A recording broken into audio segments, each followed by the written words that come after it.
Welcome to the unofficial Planet Broadcasting Great Mates first commentary track.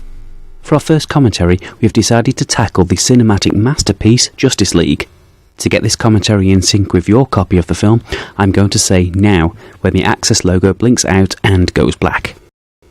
3, 2, 1, now. So what have you let yourself in for? This commentary track has been created by 26 members of the Great Mates Facebook group. The film was split into small sections and randomly assigned. We have a range of accents, a range of mic qualities, but hopefully it's all enjoyable. Sit back, put your feet up, and enjoy. Hello everyone, and welcome to the Planet Broadcasting Great Mates first commentary. We will be talking Justice League today, and we're going to be talking about everything. Alright, here we go. Our opening shot. The one, the only Supreme Man. He's got a nice 8-pack there under his pecs. I'd like to point those out right away. Tracing the old emblem. Wonderful hair. Missing on his face. I'm sure we'll be talking plenty of mustache, CG, Batman, Aqualads, Wonder Womans, all that good stuff. So that was exciting. Lukewarm commentary by Great Mates, falling out your dick hole.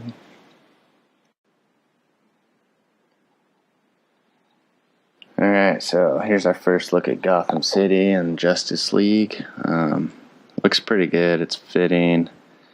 Of course, an Easter egg coming up. Those are the same pigeons from Home Alone 2, Lost in New York. Previously worn on the Pigeon Lady. Pretty sure that's her name. This is kind of a cool opening scene. Well, Batman opening scene, that is. Except for it's not the same tone, obviously, as Batman v Superman. But I can see why they tried to change it after all the feedback and all that. So it's violent enough, I guess, but no fatalities, which is whatever. But yeah, so I think Batman looks awesome. And he's doing some real good Batman in there. Let's see, what are we doing here? Hanging a guy off the ledge. Now this is our first look at a parademon who I guess was eating out of the garbage down there. Just kind of came out of nowhere. Yoink. And boom. Now, this is alright. I think this scene matches the tone of Batman v Superman, the good parts of it at least. And, it's not too spotty or anything. It's pretty good. It's a pretty good set piece. You get some Gotham City, you get some kicks, some punches, some flying. Good looks at Batman and the parademon. And then, of course, this is super intense. And splat. Okay, so here we got the very underused Jeremy Irons as Alfred. A stronger part of the movie universe, but why would DC want to use the good parts of anything that they have at their disposal? I mean, good actors, get them out of here. I just don't really know what else to say about it. Big mishaps. This movie had potential. It's obviously a whole lot of fun, though. I guess we will just have to see how this plays out and what everyone really thinks about it. And yeah, everyone enjoy and strap on in.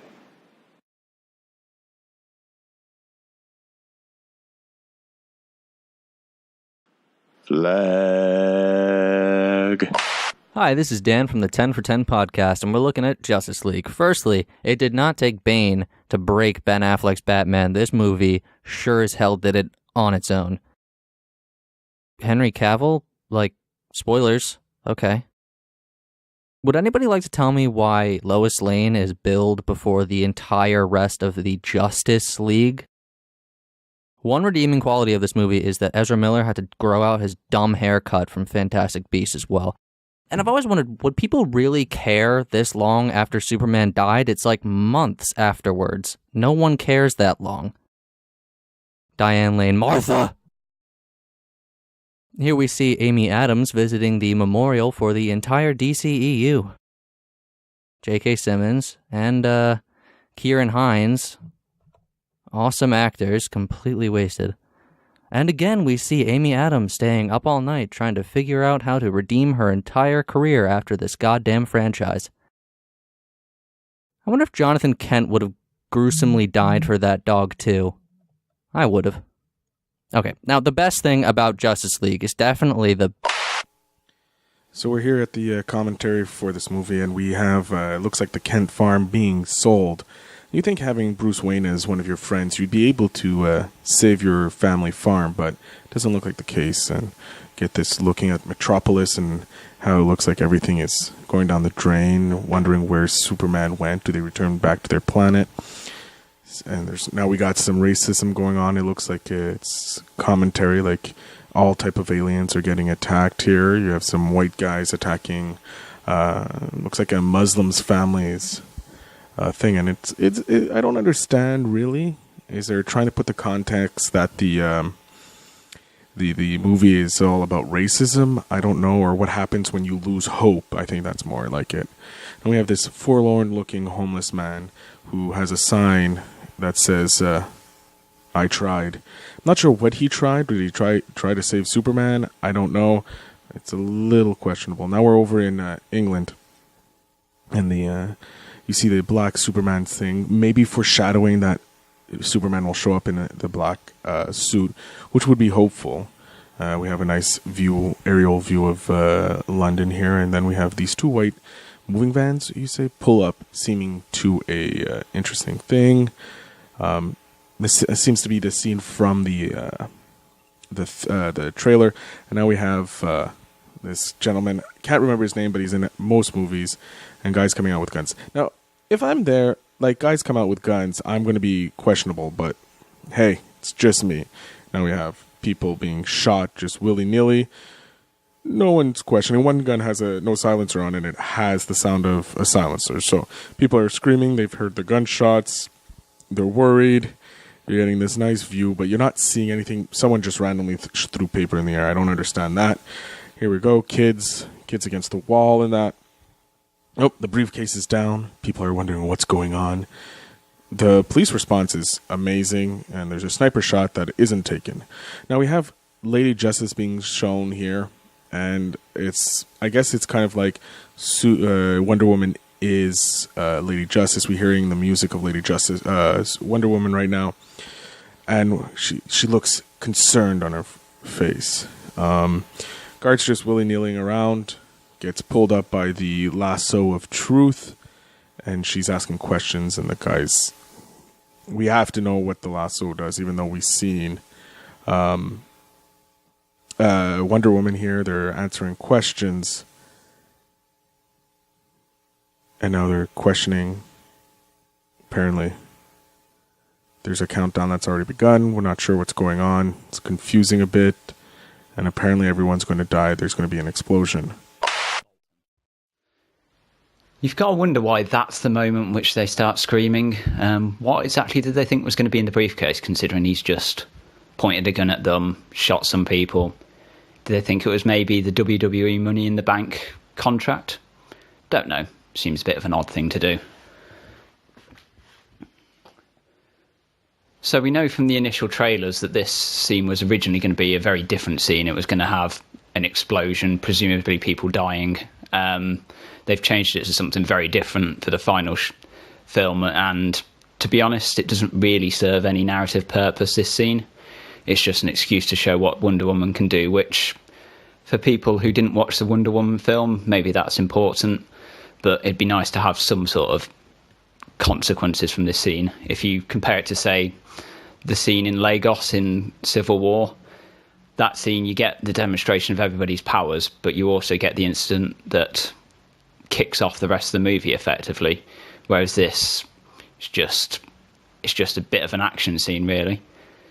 You also got to wonder why he doesn't start firing from side to side rather than firing in one direction the whole way. It'd probably be a lot more effective if he did that.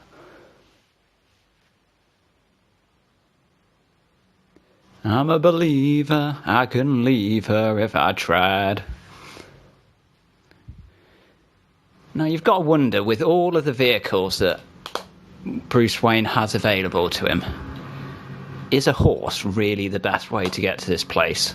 I know he can't get there by boat, but surely he's got something better than a horse. But oh no, it was just an excuse to show a pretty landscape shot, wasn't it? And have him taking off the goggles as well.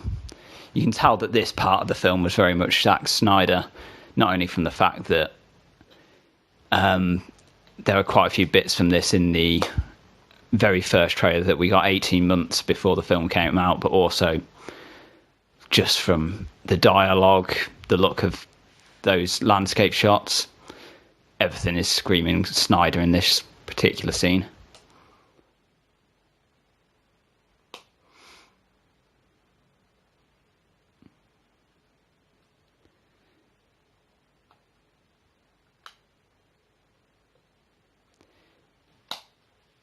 Given that this was filmed so soon after Batman v Superman, it's kind of amazing that Ben Affleck's performance has gone from probably the best part of that movie to whatever is in this movie. It's an amazing change, really. And there is quite literally the clumsiest reveal of all the clumsy reveals I've probably ever seen. The mother boxes.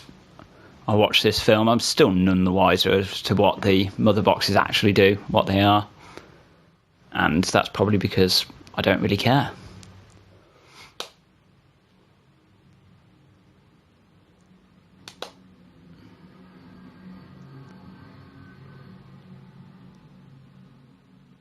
I do like it when he calls him the Aquaman. And that's the end of my section. Hope others do better.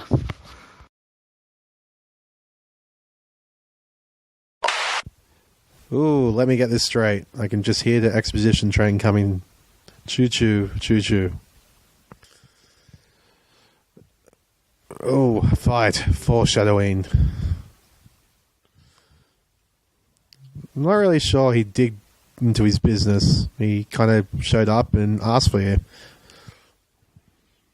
Where is here, anyway? He's like surfer dude.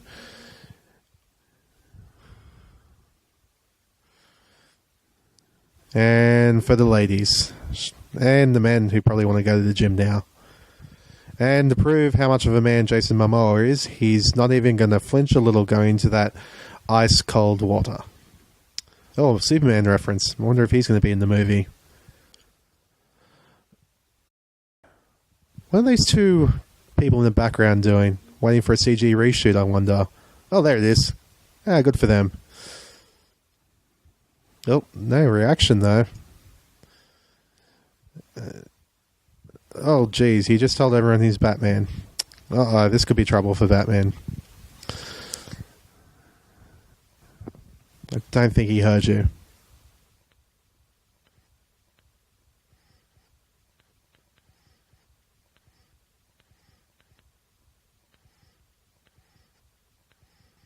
Aquaman. So it seems like a common trait now with movies. They kind of say the superhero name with contempt. Like, oh, this Batman. This Wonder Woman. Not really sure why that's a thing. Oh, there's our whole MacGuffin right there. When I'm watching this, all I can see is Ben Affleck's face and it being really distracting. It's like he's got that CG anti-aging thing from X-Men 3, except it's not. So it's like he's got too much Proactive Plus on his face. It's really shiny. Oh, and there's a second character introduction. Marvel's done actual movies, and Justice League do a 5-minute clip on the computer, if that.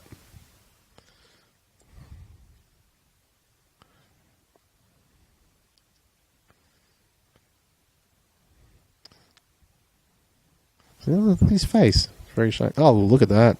Alfred, the old dog.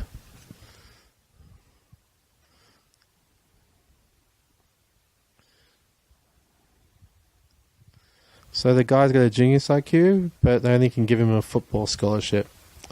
Sucks to be him. Ooh, foreshadowing, except not, because we won't see the penguin. Oh, so it's not foreshadowing, it's more of a callback. And lens flare. Not bad. Okay.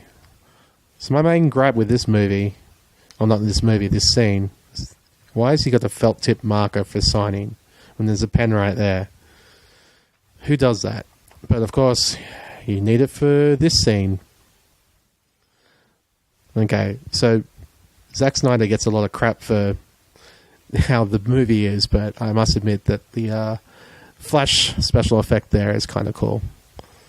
Even though he signs in a felt tip marker while there's a pen right there. Like right there. There it is, on the right.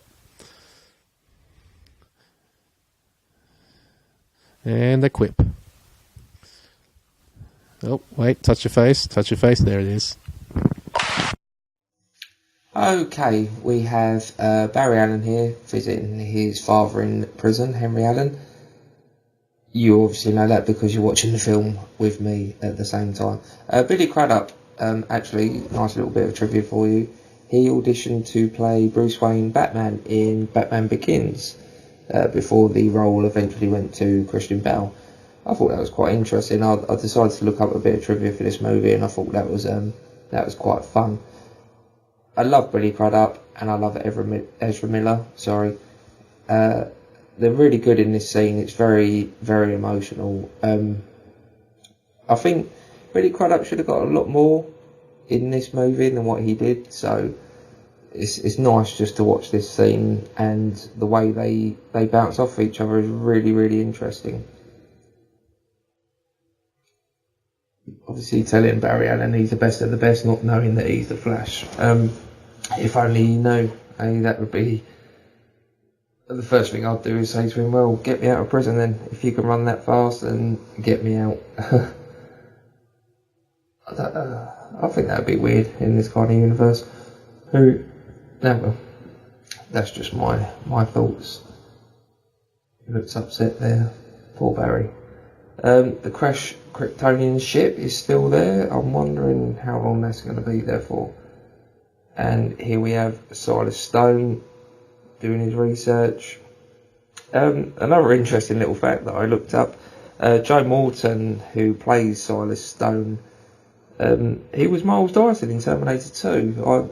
I knew I recognised him when I was watching this movie originally.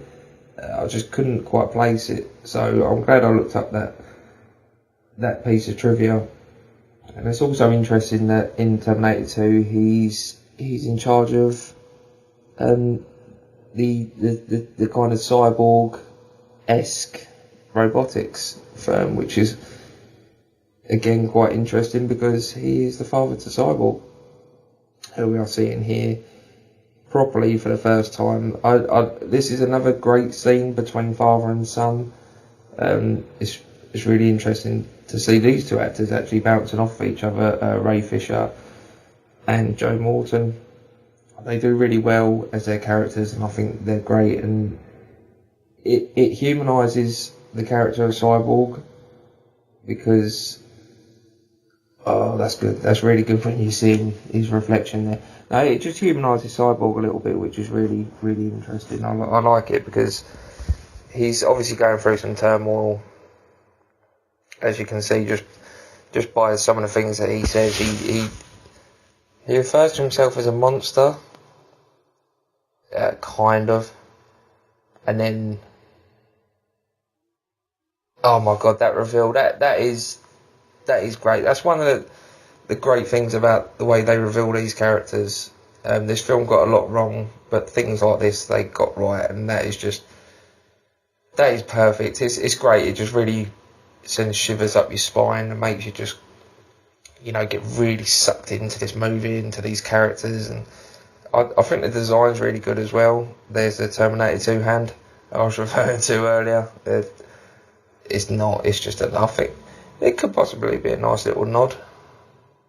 Great effect. I love that. That's amazing. The way his powers are just all coming together just while being asleep. I wish I could do that when I was asleep and I woke up and I had jetpacks in my feet. That would be amazing. He's really good. I really like Ray Fisher. I'm glad he got the part of Cyborg. And there's a janitor cleaning up, and we're actually coming to the end of my time. I hope I've done okay. I hope you've enjoyed listening to my ramblings and my crap trivia. And what's behind the curtain? It's an alien. Hello everyone, my name is James and I'm going to be taking over this section of Justice League as we pan into the island of Themyscira now. I really don't like this sequence, not at all. I think it's awful, so I really apologise that I'm going to be complaining throughout all of this. I mean, that's quite a nice shot if you avoid the fact it's all CGI, and then cut to this random shot of the sea, which you really didn't need, that just takes us out of it. Why couldn't they just start the shot there? I'm going to be nitpicking. I'm so sorry, everyone, but this is what it does to me. This is what Justice League, the film from visionary director Zack Snyder, because this is a very cool sequence if you think about it. There's 100 Amazon warriors, all highly trained, going up against this big bad villain, and it's awful. Now, this isn't... I had a bit of a revelation. I always thought this was Naomi Watts. When I saw Wonder Woman, I thought it was Naomi Watts. Turns out it's an actress called Connie Nielsen, and here she is talking to Exposition Jane about something about the mother box, which definitely will not be revealed later on in the film by Wonder Woman. And she got her paycheck. She looked really shocked. I hope she goes far. I'm British, which probably a lot of people on this commentary are, so sarcasm is really the only thing we have as currency, because the pound sterling's not very good anymore. And this film was trying so hard not to be the Avengers, yet the bad guy opens up in the film by coming through a portal and grabbing a big cube. It's been a long day, guys, and I'm just gonna... See, why did she have to say his name? It's just exposition. And a really interesting plot device, the fact that maybe his mother is a cube, or not a cube, but in 3 cubes. I'm not sure, it gets confusing. And... I quite liked how Steppenwolf looked in that communion deleted scene that they put on YouTube the weekend after Batman vs Superman came out. But he just looks like a creme brulee with eyes here. I mean, the parademons look pretty cool. They're steampunk designed.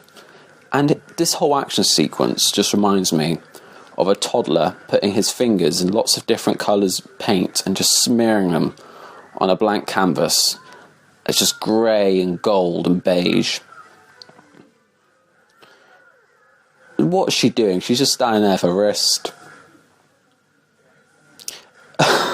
Why would he say yes? Why would he be happy that they're running away with the box? And why are they knocking down these pillars? What purpose does this solve? Surely they could just have one big thing, and they've just killed off all those people. Why not just have 4 really big doors going downwards, like an Apocalypse, an X-Men Apocalypse, but instead they've just sealed off loads of people, and Steppenwolf just cuts at the weakest part of the whole tomb prison thing, like a practical villain. And here we get him jumping just like Superman did in Man of Steel.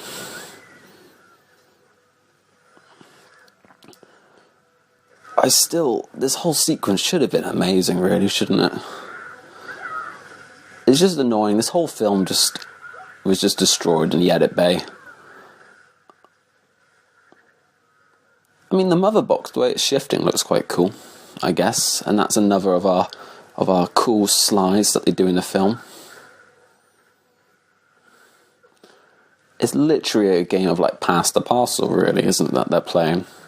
Like high stakes. The fact that they really should have had the Wilhelm scream there, as she just knocks that lady is knocked out of screen. And then here is maybe my favourite line in the whole film. It's so logical. Got it, go fast. Like, she's not already going the fastest speed possible to run from that guy. What's his name? Oh, Steppenwolf, that's his name. And here we go, that ends my commentary. Thank you for listening. Ross Barber, please have my babies. You're amazing for putting this all together. I hope someone else takes over this film who likes it more than I do, because I'm dead inside. Hello, I'm Harry Chappell. I'll be a commentator for the next 4.5 minutes. Okay, so I guess that we're at that point here with Steppenwolf. We see him for vaguely the first time. Why do they think that he looked good at this point? I don't get it. He would look so much better if he was actually played by a real actor. I mean, he is voiced by a guy, Syrian Hines, but he's nobody. I suppose he does look a little bit like him. I don't know. If he looked like Josh Brolin, it'd be much better, wouldn't it? Let's be honest. Come on. Also, imagine if we did have a fight scene of him battling 1,000 Amazonians. That'd be way more exciting than this. I don't know, I'm getting quite negative about this film. It's, it's somewhat enjoyable, let's be honest.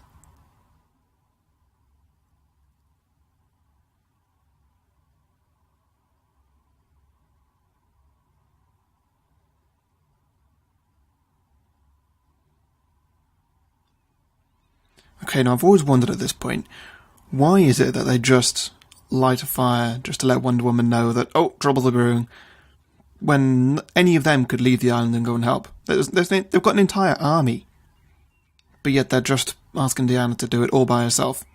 They don't know she's with the Justice League.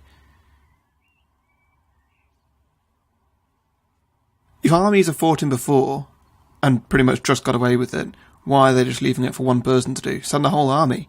Makes much more sense. Although I must say at this point, absolutely great visuals. This does look pretty amazing. If only the whole film was like this, especially the end bit.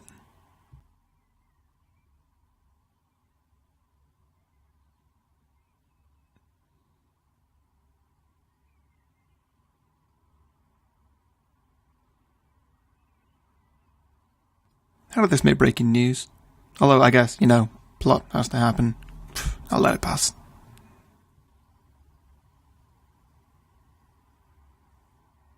Okay, I do like this bit. This woman landed a great part in this film, let's be honest.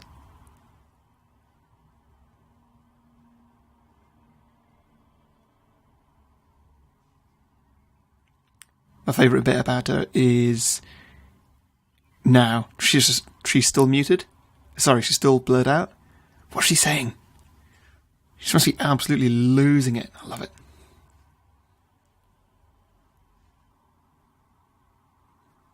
Okay, well, it's a bit of a boring scene, really. There's not that much to talk about.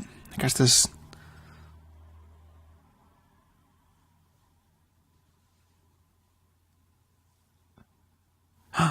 Who's this? Oh, it's not Jimmy Olsen. What a shame. Who's missing in the background? Show me the sign.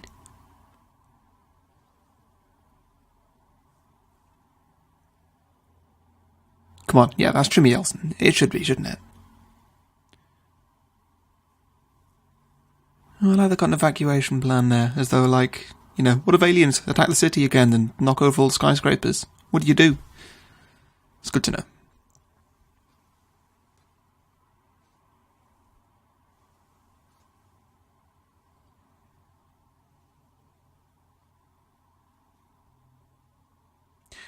I do wonder, with all the reshoots and everything that happened in this film, why did they decide to keep this scene? Because all it's really saying is, yeah, we miss Clark, we miss Superman, but we kind of already established that with everybody at the start of the film. Selling the farm and everything, yeah, we get it, she misses him. But this scene is just quite boring, and they could really just cut it out and shave a bit of time. That's what I would have done if I was Joss Whedon.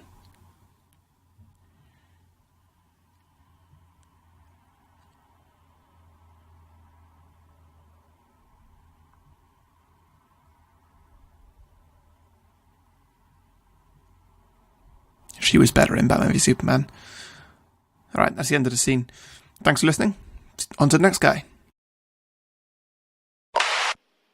Planet Broadcasting, great mates! Commentary track with Tyler and James. Wait, that's the wrong way around. I'm Tyler. I'm James. Yeah, this scene's boring. This is really I can't remember the context of this, so he has, I don't know, he was forward thinking about porn and he's got the internet now. I just don't understand how he hasn't found all the memes, like prequel memes and shit at this point, you know. What's he doing? You can see everything. Cyborg is really weird in this film. And there's Batman. There's no context to this at all, probably. I mean, there's like a half an hour of film before it, but... It's like just doing like 20 minutes of Googling and finding out that Bruce Wayne's Batman, and that seems unlikely. Because he knows that... Oh, okay, no, never mind. Forget about that. A lake. A very pretty lake. See, my question is how many different alarm sounds did he go through to try and find the one that was perfect? I think it's what the Batsuit was recording, maybe. I don't remember this movie at all. We should have watched it all. Would you say you had fun with it? No.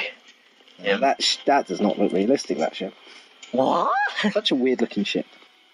You saying that wasn't made in real life? You know, I paid millions of dollars for this building's security. It's just it's just writing 101. It's so simple. It doesn't help when Ben Affleck is really writing it in. Writing it in. Writing it in. That's right. Phoning it in. No, this is it. I once knew a man who would have loved it. That is such a shit reference. Yeah. Do you remember the good movie we made? It was good. I knew a pilot. Why would he want to fly a troop carrier? He was like a fighter pilot. Oh, here we go. Here we go. Here we go. This is Shadow of Mordor gameplay.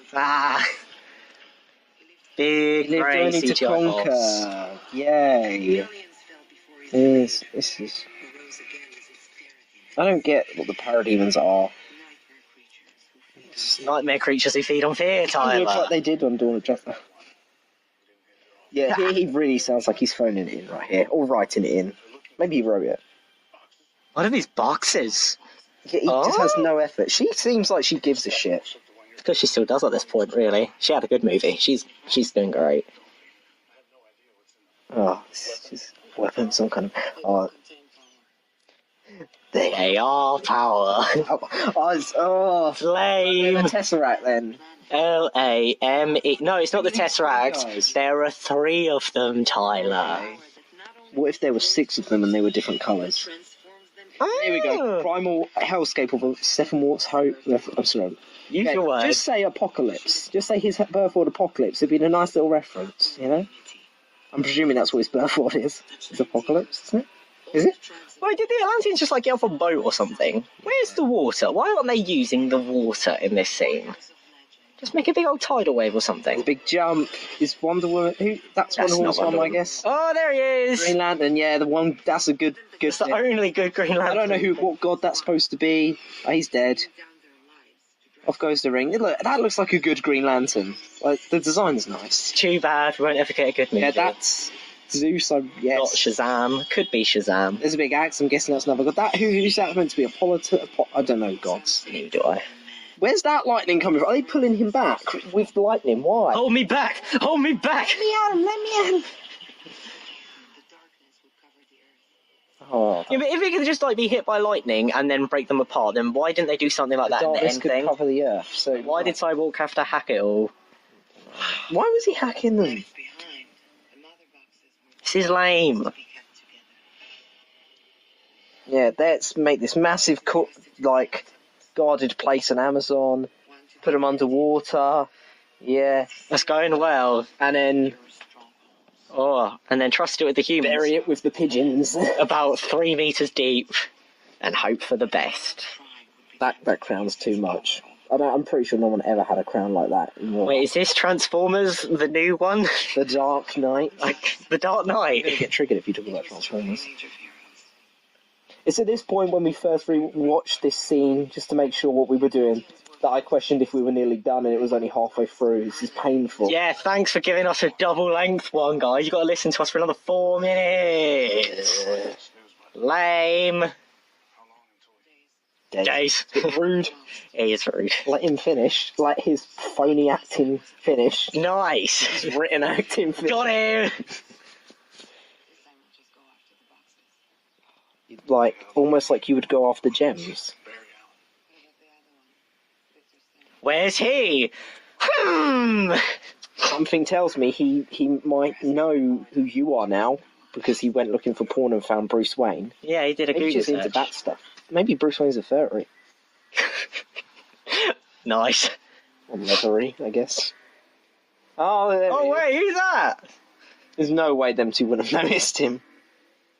So, just 101. Here we go. Oh my god. Right, what are your general thoughts then on Ezra Miller's Flash? I don't mind him as a Flash, however, the writing is awful. It's just that Sherlock babbling 21st century, like trying to get one up on someone thing, you know?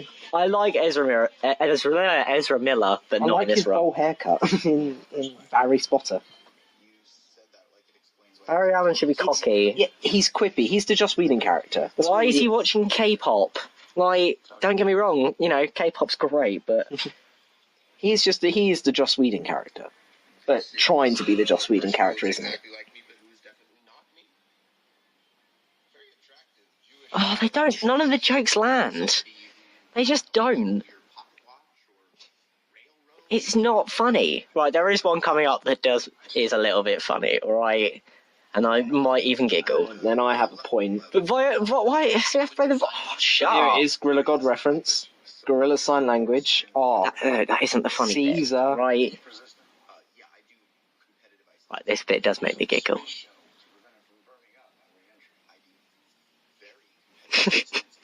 That is good. I don't like Ezra Miller in general. He looks weird. Oh, look. See, this is the bit. I hate this because this is exactly shot for shot, cut for cut. Timing is the same as the trailer. When it's so evident they cut stuff out. It's not this bit. This bit's fine. But it's when he starts talking. Don't like the lightning colour. It should definitely be yellow. Yeah. CW definitely does better. So what if he wasn't the Flash? Like, he'd be dead. Yeah. Batarang in there. Yeah, man. I like that. It's like this bit. Oh, that seems like an oversimplification. Then he kind of breathes like he's about to talk more, and I bet there was a scene longer. It just feels so abrupt. The cut-in. Yeah. They just took the trailer and put it in there just to cut time. Is this, I mean, I don't want to offend anyone, but is this, he's trying to say that he's on the spectrum or something? I was going to say, fucking heck. Like, oh, that's like, really good. That's like people haven't touched one. Why can't there be an autistic superhero? That would be really awesome. But, you know, they just make him be this lame. is just weird. Galaxy's the Flash. For your favourite bit with the car. Oh my god. The front looks really mean. Yo, what company sponsors this movie? Do you know? Ford. Shit. Where did he get the pizza from? Did he have that when he walked in there? Or did they sit in there for like another hour and order pizza?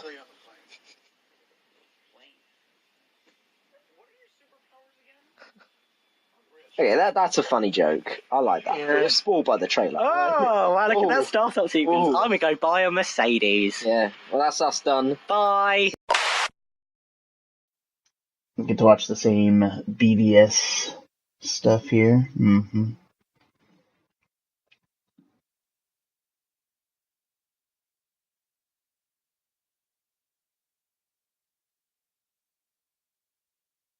Thanks, Alfred.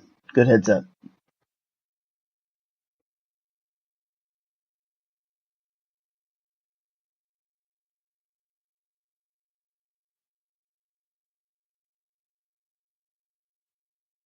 He could have definitely phrased that a lot better.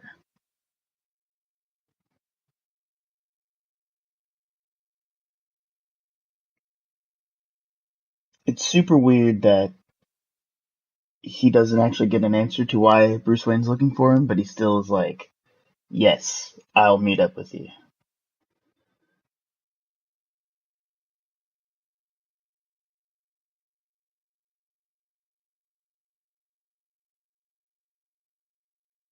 Alfred just bagging on Batman for no reason. He's not even there to defend himself.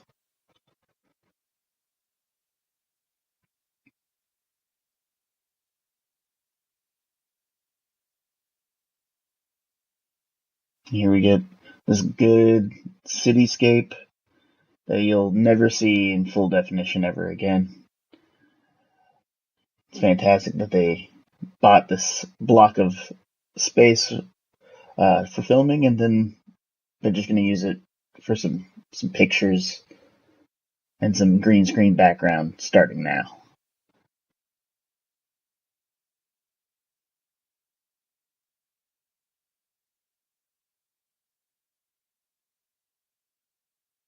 The CGI is so weird, they can recreate most of a man's face with robot parts, but they can't remove a mustache.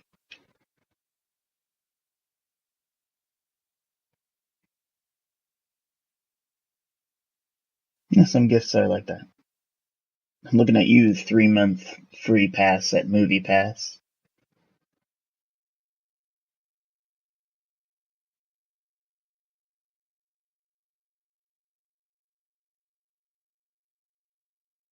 And if you want to hear the full story of that, please go watch Wonder Woman.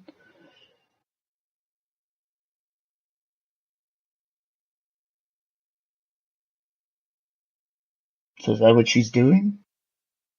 She's opening up to people by fighting big monsters and weird, heinous shit? Okay. Alright, he's just out. No explanation. Cool. And now we're in the sea. Just apropos of nothing. Oh, good.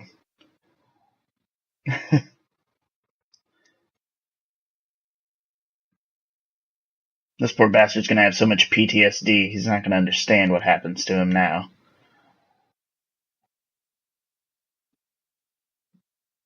It's the best entrance that Aquaman could ever have asked for. And nobody spilled the beer, that's good.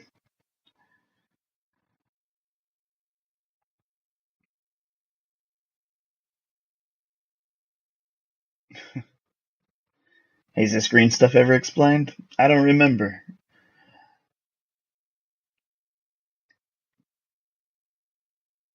It's not on the glass anymore, or on his hand, so it must not be very important. Hi, I'm Noah Struby. I'm from Wisconsin, which is part of the United States, but you probably already knew that. Aquaman just threw a bottle into the ocean, the exact opposite of what he's supposed to do. I'm going to use this moment to sort of air some of my grievances that I have with this version of this character. I like Aquaman a lot, but I don't like the manly, like, the one from the 90s and early 2000s where he's the hook hand and the beard and he's very macho manly and I don't really like that one. That one seems like it's trying too hard to me. My favorite version of the Aquaman-like character is, I like Injustice Aquaman, I like New 52 Aquaman, where he's more of a King Arthur type, where he's very noble and he wants to work with humans, but he's still a badass in his own way.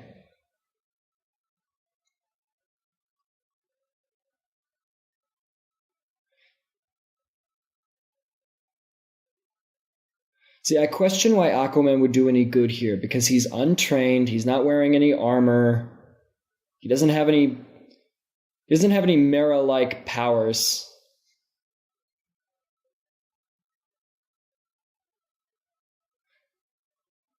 I don't know what Aquaman thinks he's gonna do.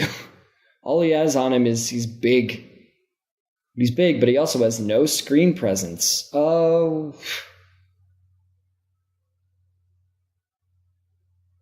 Surprised more people don't do that in this movie. Grab Steppenwolf by his big, dumb head.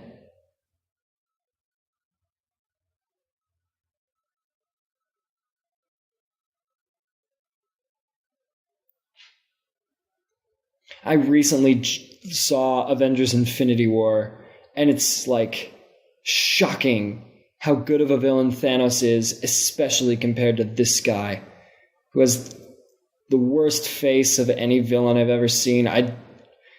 He was on screen 5 seconds ago, and I can't remember what he looks like.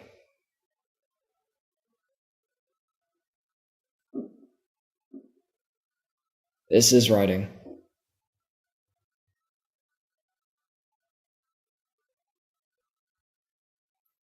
I'm glad James Wan is going to add some color to this, because this all just looks gray and uninteresting. I don't know why we were obsessed with gray for the longest time. And it's stuck in like DC movies currently, but gray is such just a nothing color. There's no emotion associated with it. It's just nothing. It's empty.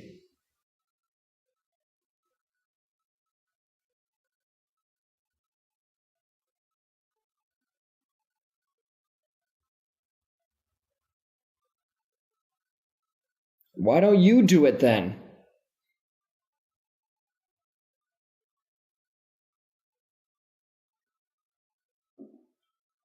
How does he know what they have? It's weird how they just don't establish what Aquaman knows. They don't really establish what Aquaman can do. It's very rushed and kind of ramshackle, if that's the right word for this situation, how they put this whole film together. And why is this family in this movie? Like, they're completely unnecessary.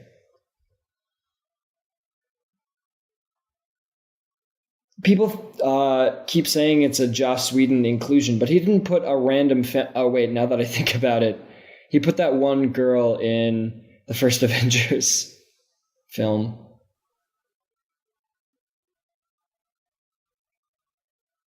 Disposable CGI Army number 3000. Hey, what's up? It's Dan from 10 for 10 again, and I'm doing another section. Woohoo! Look at those really individual parademons. It's so easy to tell who is who. Oh, there's Bill. Bill is right there. He's flying. Oh, he's out. Okay. Such a rich color palette, too. Steppenwolf. First villain for the entire Justice League. The movie that will introduce them to anybody who hasn't read any of their comics, and they go with Steppenwolf. Out of all of DC Comics, Steppenwolf. Beautiful. And I will regain my honor and return home with the Avatar, mother. Stop treating Bill like that. You're being kind of a prick, Steppenwolf. Jesus Christ.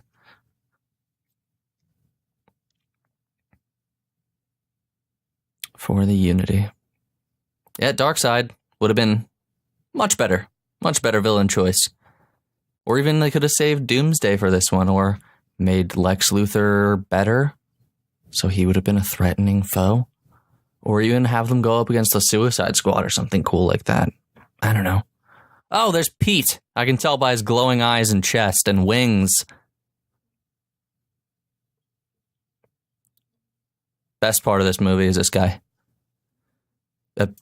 Lieutenant Gordon, not his friend. I don't know who that is. I'm sorry. I really wish they did that in a standalone Batman movie, because he would have been perfect to stay on as Gordon. He kills criminals here for 20 years. Let's be honest. Except for the important ones, like the Joker.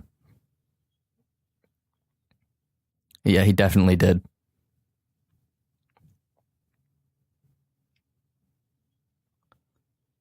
Butt shot, number 4008. So gratuitous. Why did they make him such a dumbass? It's Barry Allen. He's supposed to be crazy smart. I mean, Ezra Miller is charismatic and funny, and I get that they want to make it lighter. But making him such a patsy compared to everybody else was just not doing the character justice, in my opinion.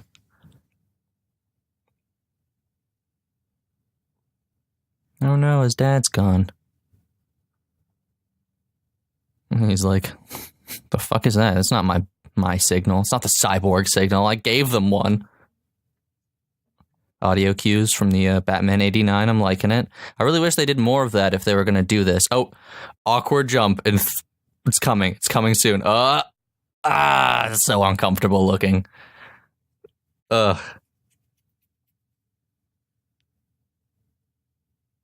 Yeah, that Aquaman poster said there was supposed to be 7 of them. It's only 6 by the end. Yeah, I kind of admire Barry for just being like completely out of his league and just being like, yeah, I guess I'll go along with this. Yes, he was. I like how she just says that and doesn't introduce him to anybody else. They're just like, okay.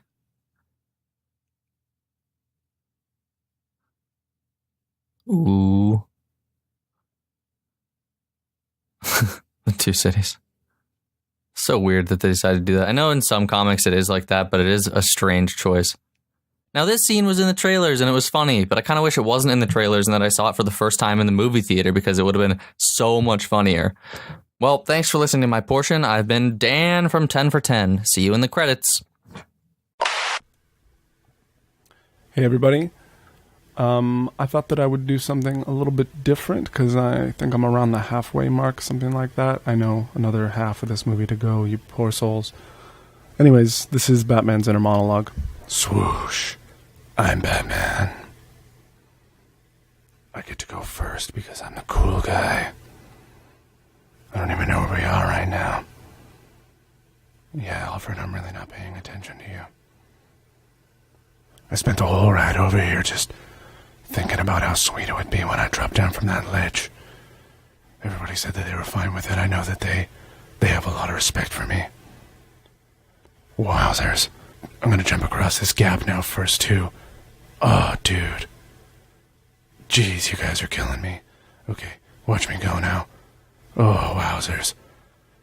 My grappling gun was like, and then I swung across like, I like to think of myself kind of like a bird of prey, and like, yeah, I'm like a predator in the night, not like a sexual predator or anything. Hey, what's going on over here?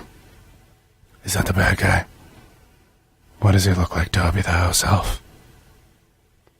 I'm not scared of him. I'm not scared of anybody. Except for Alfred. He is really unsettling when he gets mad. Why is this guy talking at me? Oh, God. I have no interest in this whatsoever. Maybe if I tell him something stupid, he'll shut up. Yeah. Yeah, just save one, you idiot. Batman doesn't need this shit. Your costume is so dumb compared to mine. Yeah, you're not gonna be helpful to us at all. This guy isn't even killing his prisoners. If I were him, I would have killed like 20 people by now. Been killing a lot of people lately. It's pretty fun, but I should probably talk to somebody about it. Is that Cyborg's dad? Man, I saw my dad die. I feel bad for Cyborg because it's pretty much impossible to save your parents. That's pretty much what I've spent my whole life being upset about. Wait. I'm just gonna pretend that didn't happen. La la la la la la. You can't save your parents. Everybody's parents will die. Man, Diana's pretty strong. She's got like a sword. It's not as cool as a grappling gun, though. I guess that lasso was pretty cool, though. I always wanted to be a cowboy. Diana, V5, Havana, swoosh. Look at my awesome karate skills. Screw your gun, you stupid alien bitch. Oh, is this kid actually gonna do it? Wowzers. He probably could have just electrocuted that dude to death. That was pretty risky. I guess I shouldn't have told him to save anybody. Are they just gonna stop and have a little powwow in the middle of the fight? That's pretty weird. Oh, stop talking, you Benedict Cumberbatch-looking motherfucker. No, that's some sweet fighting. Not as sweet as me, though. Look at this. Oh, yeah, I actually wanted you to throw me. Yeah, throw me again. Oh, sweet. Yeah, that's what I wanted you to do. Yeah, Alfred, send that car. I'm gonna fuck shit up with it. He's always sitting in a chair and sending me things. He also really wants me to find a date, but I don't think I'm ready for that yet. Right. So... I kick off with Flash, having just decided to do his job and save someone. I don't know what he thought he was coming along for, seeing as he just decided to get up here, and then it turns out he's surprised having to save anyone. Now, I don't know about anyone else, but I was still quite disappointed with how Batman's fighting was. He seems so slow and cumbersome, and I know he's just a man compared with everyone else, but you still thought they'd be able to speed him up a little bit. It always seems like he's just tagging along for the ride in this film, but big shock. Not everything in Justice League works 100% all the time. The advantage of watching this little clip over a sliced out MP4 like this is that the special effects really don't seem as bad. It turns out this is the format Justice League was always intended to be viewed in. Slightly drunk on bourbon, watching just a 4-minute clip, so you don't have to get too fed up with how crap everything is, on a small little, ever so slightly pixelated screen. Also, Batman's mask doesn't seem to fit. And he makes dumb jokes. He is tall. God, it's enough that Flash does nothing but make dumbass little jokes without them trying to give Batman little quippy one-liners. So strange in BVS they decide to have Superman Batmanified and make him all moody and dour, and then in this one they decide to sort of Superman up Batman by trying to make him more quirky. So much of it's just overcompensating for how crap BVS was and the backlog for that. Wouldn't that split Flash's hand open?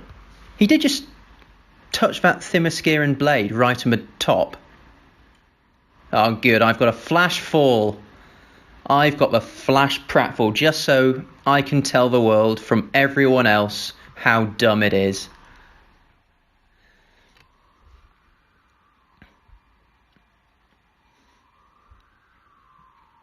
Also, Flash he's surely so quick that he was on top of Diana for about a second, half a second. That's long enough that was in his world. When he's going super fast, everything's going, a millionth of a second. So that could be a lifetime for him just lying on top of Diana. So it's more pervy than it might immediately seem, and it seems pretty pervy right from the off.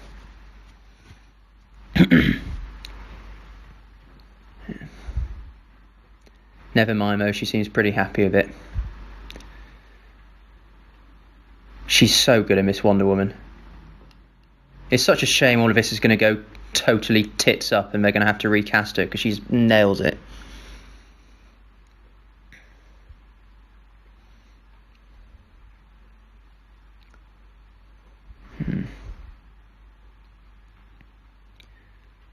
Just smash up the Batmobile, no worries, Cyborg. Doesn't cost like a couple of, hundreds of million or something. Just stick your claws into it. You could just, use the controls as they're intended to be used and just tell Alfred, no worries, I've got this. Or turn him off remotely, which I bet it can do. No, Cyborg just decides he's just going to strap in and wreck it. Someone's going to have to fix that. And by someone, it's Alfred, obviously. That's why he's so irritated. Good hands. Good hands, Steppenwolf. It's a good old catch.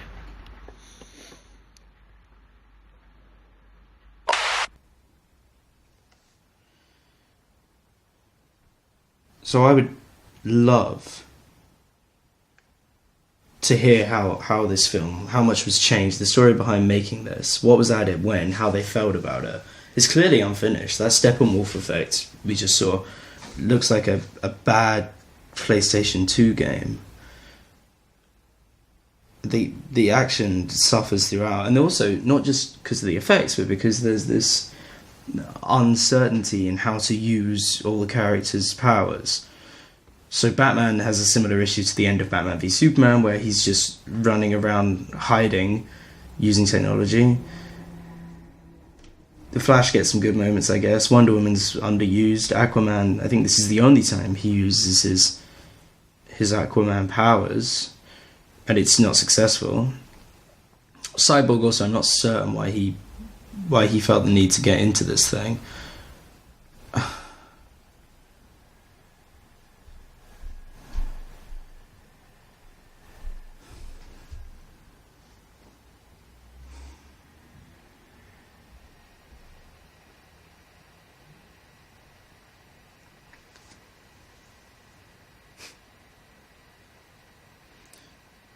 It's also a shame that this film wastes J.K. Simmons as Commissioner Gordon. I mean, I think at this point we'd almost all rather have just seen a decent Batman film with Ben Affleck and Jeremy Irons and J.K. Simmons.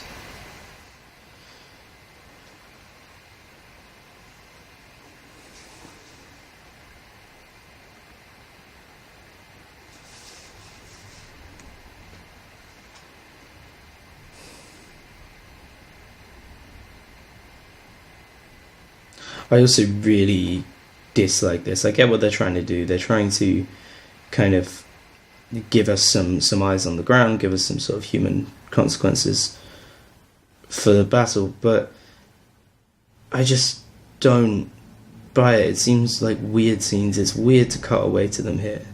I mean, the film's clearly been pulled apart and Frankenstein together in the editing room. I'd just love to hear what's going on behind it. You know, was this intended as a visual gag, or? And this bit. So, you know, this kind of 4-minute thing. I could talk a lot about this film, and I'd love to do more research on it. But this whole scene is a serious problem. It gets to one of the major issues of this film.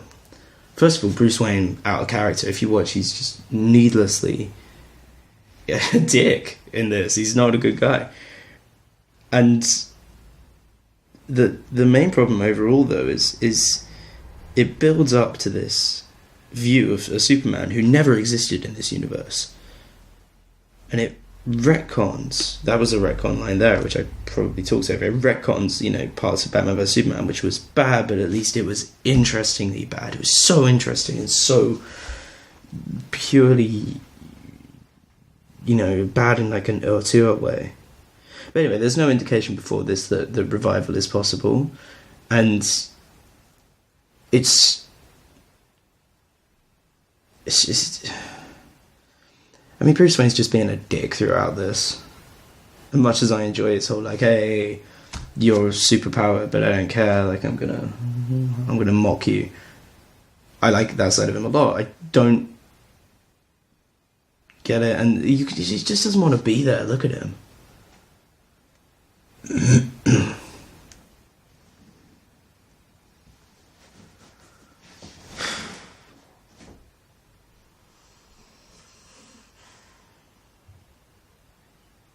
Stronger than the planet doesn't make a lot of sense.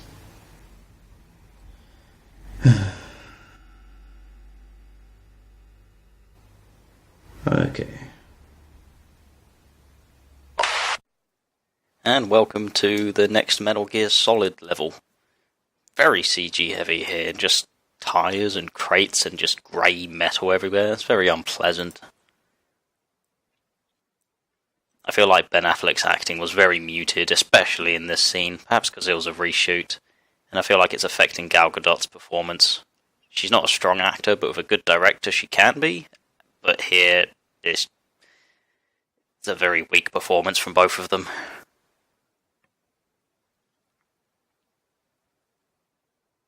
I feel like that's a bit of a reference to the Wonder Woman movie, after Wonder Woman saw the effects of Dr. Poison's gas, which would have been the first shock of the power of science to her, really. So you can see why she's scared of it.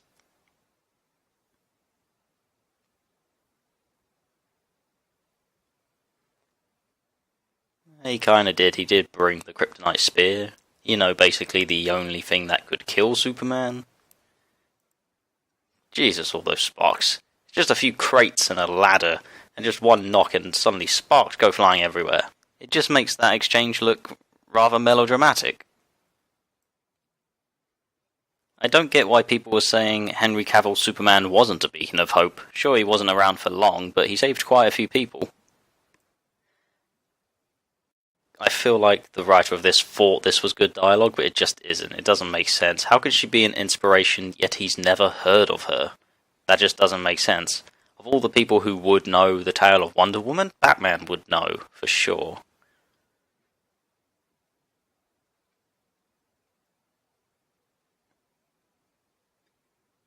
Very Whedon-y dialogue right there. Definitely a Joss Whedon reshoot scene.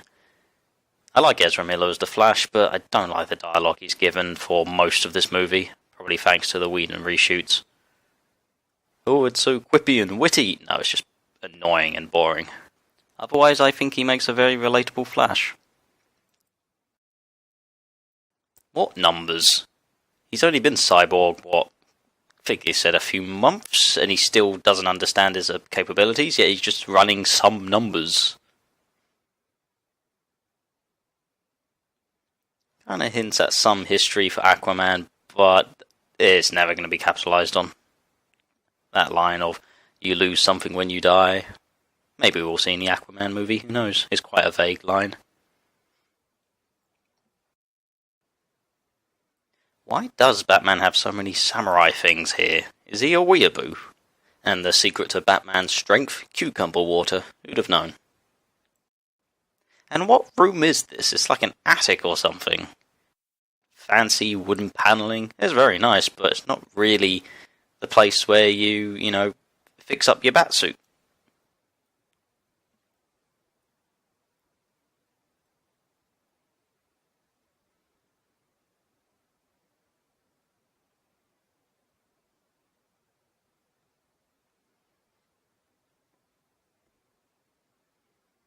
I do quite like that line. I feel like this would have been in the original script. Although, not a great performance from Ben Affleck. Could have done better. And I feel like there were some scenes leading up to this that would show Batman realizing the humanity of Superman, but probably they were cut. Unfortunate. But not a bad scene.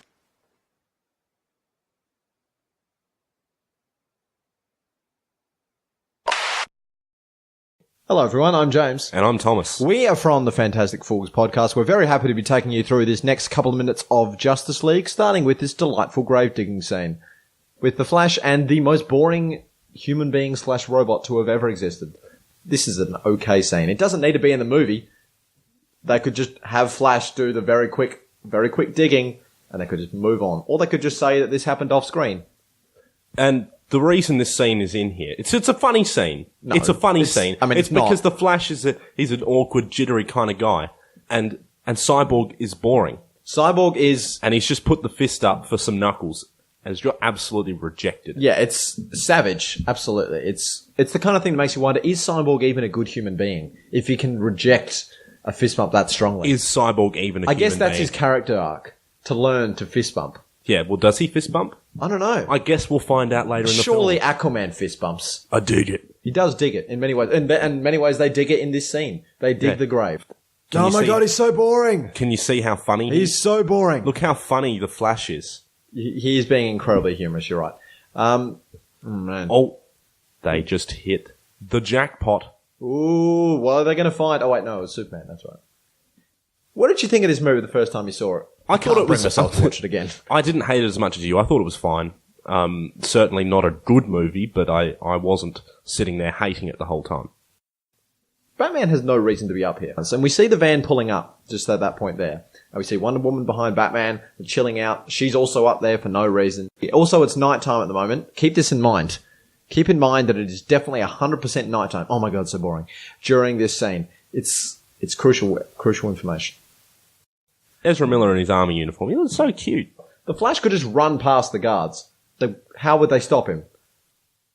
Maybe he's not strong enough to carry Superman. And here comes Wonder Woman out of the truck inexplicably. Yeah, even though she was just seen on the rooftop literally 10 seconds ago, but now she's in the truck with everyone else. Interesting. And in comes so Batman. So why do they bring the big heavy wooden casket? It doesn't bring him in a paper bag. It does a paper bag. Yeah, like a baggie. Yeah. Like, no, so this boring. is just my sandwich. Yeah. Sorry, this is just my lunch. I mean, Henry Cavill is a delightful snack of a man. They look so mystified by what is before them. Yeah, I mean, which is essentially just a pool of orange water. Really? And then there's a couple of floaty boys. That just looks like my toilet. That's a medical issue. You should get that seen to immediately. And they're just putting Superman in a puddle. Yeah, do you like his suit? He's sharp. Very sharp suit. He looks ready for a funeral. He looks ready for a funeral. His own funeral, in this case. And that's a nice looking box. It looks like a really, really bad prop from a school play. That also is what Cyborg looks like. No, Cyborg looks like maybe a university play. You should be more tolerant The of light robots. on his head turned from yellow to blue because he's connected, I guess. Like he's R2-D2 in this scene, essentially. He's boring R2-D2. And here comes the Flash. Flash's about to save the day. And that standing up, the photo standing up, that's not right. They would not Zack do Snyder that. thinks Pa Kent is a more philosophically rich character than he actually is. Because both he and Mark Kent both just basically say, you don't know these people's shit. You don't have to be a superhero. Which, firstly, I'm not sure I like as a character bit, but also just no one found interesting. I don't know. I prefer him being on a mountain and shifting rocks. He does love shifting a few... Oh, so boring. He does just love shifting rocks. It's one of his favourite things. Also, there's no reason why they can't just do this multiple times. Yeah, I was thinking that the other day, actually. Also, Cyborg's really boring. Cyborg is a very interesting man. Yeah, but he's not. Well, that's nearly it for our scene, guys. Just want to say thanks for hanging out with us. We'll pass you on to the next person. Big thanks to Ross Barber for organising this whole thing. And here comes the Flash. Flash's about to save the day. So he's realised he can be the one to ignite the box. And potentially he could bring Superman back to life. Would they actually bring Superman back, though? And you can also tell that everyone else is nervous about what's about to happen. You can tell by the expressions on their faces. By the amazing acting they're all doing. Look at that acting. Look at that acting. Batman in particular is doing Ben plenty of Affleck acting. just does not want to be in this movie at all. And he's a fast boy. And look at how nervous they are. Look at the acting from Batman. Acting. That's so much acting. I can only imagine. I can only aspire to that level. But we're about to find out. Is Superman going to be? Yes, he is. Well done. Whoop-de-doo. And suddenly it's daytime. See what I was saying? It was nighttime before. Now it's suddenly daytime. The magic of cinema. Alright, so first off the bat, obviously, the dumbass, they leave them on the books, like, sitting out here. Just, I don't know, I hate, I just could get it. But anyway, like, this, unironically, is, like, the best scene in the movie. Like, just watching in isolation, it's a really good scene. Like, obviously, you can tell from, like, the trailers, it was originally supposed to be at night. So there's kind of some weird looking CGI in the background. I don't know, it just looks off for some reason. And this scene, it's like the most like untouched scene, obviously, like by the reshoots. Because you can tell, like, obviously there's no, like, weird mustache removal or anything except for the one close-up where, like, he says, "Do you bleed?" or whatever. Other than that, it looks pretty good. Yeah. Also, we get, like, a quick reminder here that, oh yeah, he's got X-ray vision. Remember? Yeah. Also, nice little touch, like, Cyborg's only got his, like, human skull, and the rest of him's all just, like, robotic. That's a nice little touch here, but... Yeah. Also, was Superman, like, buried in his, like, tracksuit pants? Or did his shirt just spontaneously, like, explode off? Because it just seems like, you know, his mum's kind of lazy, just, you know, put on some Trekkie decks. Also, I've never noticed this before, but Henry Cavill has a really hairy chest, like, compared to, you know, most men's usually whatever. Yeah. Again, her delivery of that, oh god, her delivery is so off on that, it just, Kal-El, no, it just, it's awful. First time I saw her, I laughed for hours. God, that's not a foam prop at all, wouldn't have been easier to get out of the way than rather cut it in half, but whatever. But See, this is like the best scene in the whole movie. Like, I've got no interest in rewatching the rest of the movie, but this scene, just in isolation, is great. Honestly, it's the one trope that I hate in movies, which is like oh no, our friend's been brainwashed, we need to snap him out of it, let's do whatever. It's a really overused trope that I hate. It's get used a lot. Yeah. Where is Batman during all of this? Because obviously everyone else has come here. Also, something that's weird about this, like, he doesn't grab her by the neck. He just, like, grabs her by the scruff of her shirt. See, like, she's not wearing a shirt. But anyway, now this part is the best part of the whole movie. This, when he turns the head and the Flash goes, oh no, you can see me. The best part. Because he thinks, oh yeah, I'm invincible. I'll win easily. And it turns out Superman can just move in super speed. I don't know if that's ever actually been established. Also, like, the monument that the city built, that all these taxpayers paid for a giant, like, Vietnam War memorial for all those people that Superman killed. It just seems, it's like making a memorial to, like, Bin Laden. Oh, here's Batman. It's finally decided to show up. After presumably doing nothing. See here, that's when the you can tell the mustache has been removed.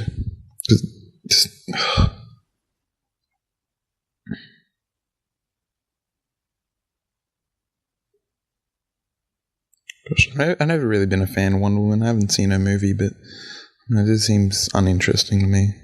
But yeah, this is a bit of my little segment, so bye.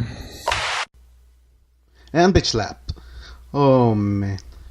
Here we go.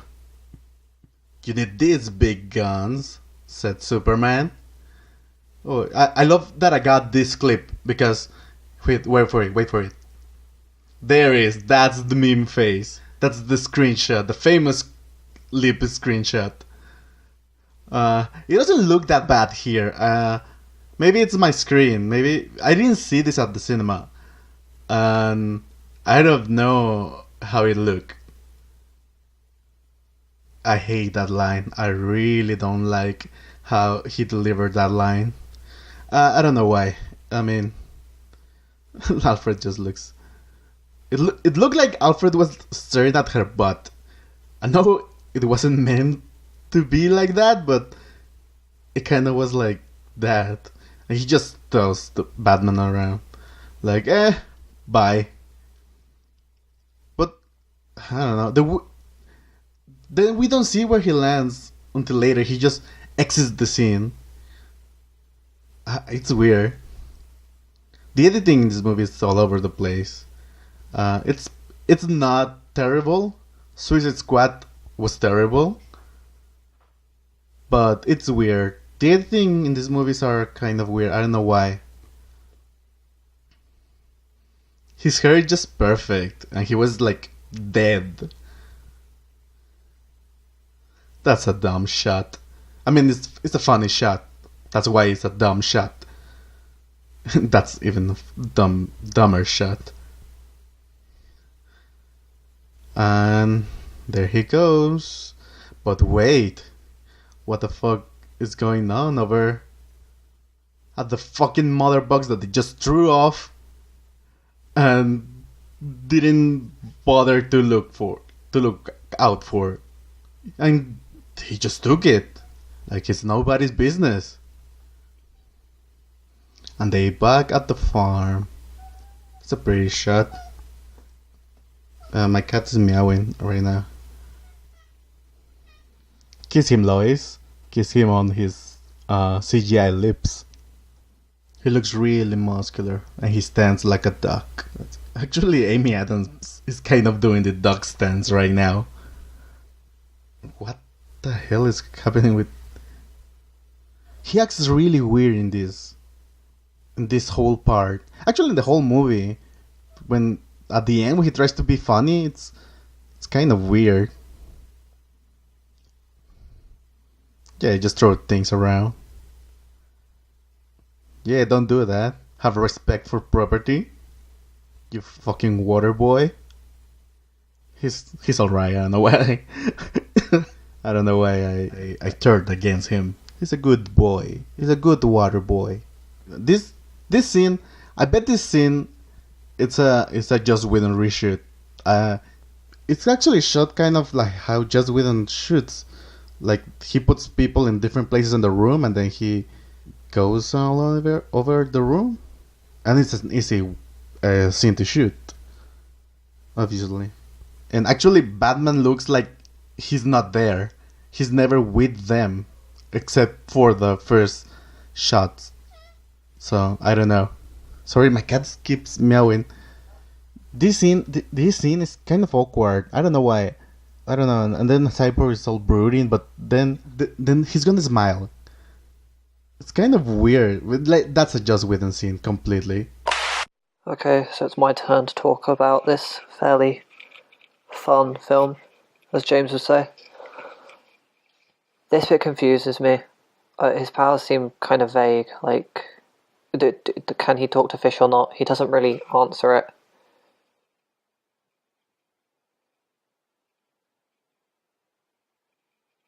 I don't understand. What does that mean? It would have been good if we got to see more of his powers, because I think that's something a lot of people were kind of intrigued by, but they went a bit too hardcore on making him serious. So I hope the actual solo film does a bit better. With Ben Affleck here, I think in BVS he was like quite excited to play a superhero, so got absolutely ripped and worked out tons, and we got to see that in that workout scene. But here I think he was just like, BVS didn't do well, what's the point? And they were just like, yeah, sure, we'll just give you some underlayer armor. This is a romance that I've said I've wanted to see, and other people have said they don't buy as much. But I think it'd be interesting. I always found it fun in the comics. But I don't know if they'll actually do it. That's if Ben Affleck actually even continues. I think an issue with I like the idea of an older Batman, but at the same time, he's like the most famous DC character, maybe along with Superman. And this means if this franchise does actually eventually take off, which seems doubtful, but maybe, it just seems like we're not going to get much more Batman. And maybe that'll be good because we'll get better new characters. But honestly, that's what I would want to see. I wish they'd done a bit of a younger Batman. And now we're getting reference to a possibly better movie. I don't know, I preferred this film. But, I don't know, Wonder Woman is fun, but I think I preferred this because the characters are better. Certainly better acting in Wonder Woman. Steve Trevor, anyway.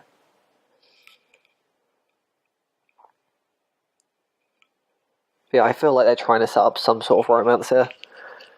Which, honestly, they've got more chemistry than Lois and Clark, I think, who we're basically going to see. Yeah, here we go. It's the duck butt. And we get some stuff cut from the trailer, which I don't really understand, like a couple of seconds of footage. I think they might have cut it right here, yeah, because she looks as if she's holding the ring. So I think they literally just cut out that section of dialogue.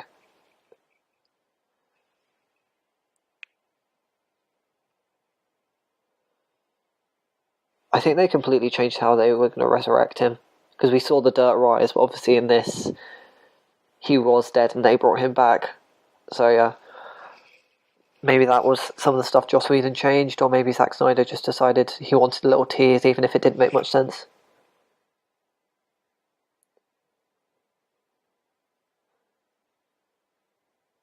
But yeah, I really don't buy this romance. Whenever I see them on screen, I just cringe. The bath scene in BVS was horrible. This scene, I don't understand why she had as much screen time as she did. The section with her and his mum, I didn't enjoy any of her in this film. Like, I find this film fun and enjoyable, but God, his lip looks like it's out of a video game. Anyway, yeah, that's my turn. I don't buy this romance, but it's a fun film. We'll go on to the next person. Okay, and here we are with Lois and Clark. Superman just being resurrected. Emotional scene between them. Lois telling Superman that she knows that he has to go and what that means.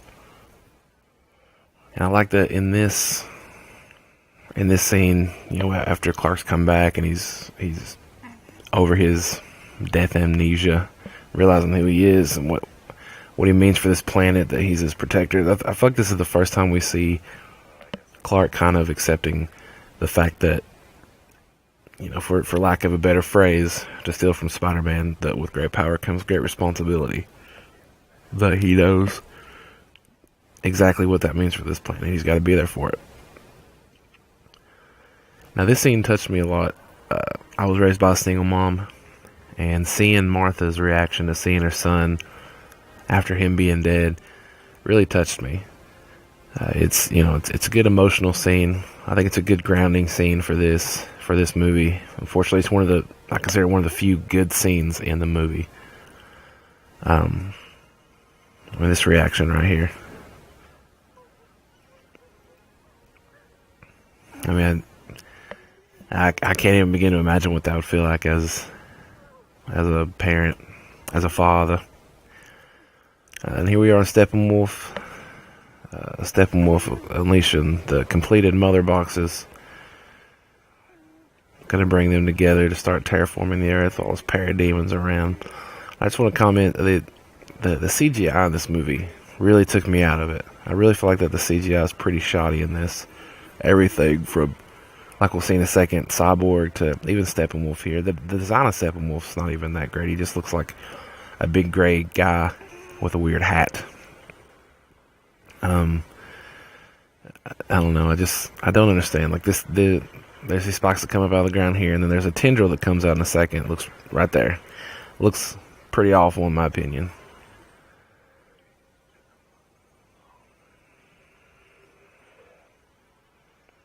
I mean, just bad CGI all around in this movie. Of course, Wonder Woman being one of the few stands out in this movie of being something that's good. And her movie's pretty good. I feel like she's almost wasted in this. And of course, we see Bruce Wayne here. You can kind of tell this is one of the reshoots, just because Ben Affleck has put on weight in this scene. He's using the sculpted rubber suit.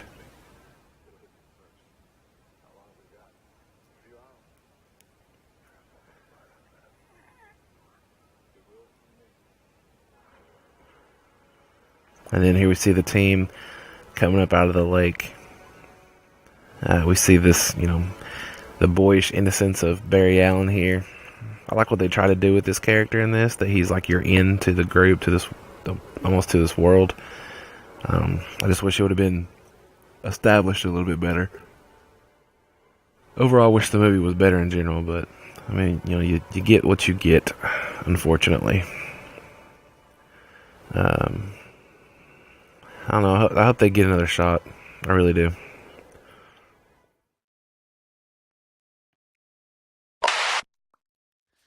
Hello, great mates. I'm actually really excited I got this portion of the movie here. There's a few fun bits. You got the lasso.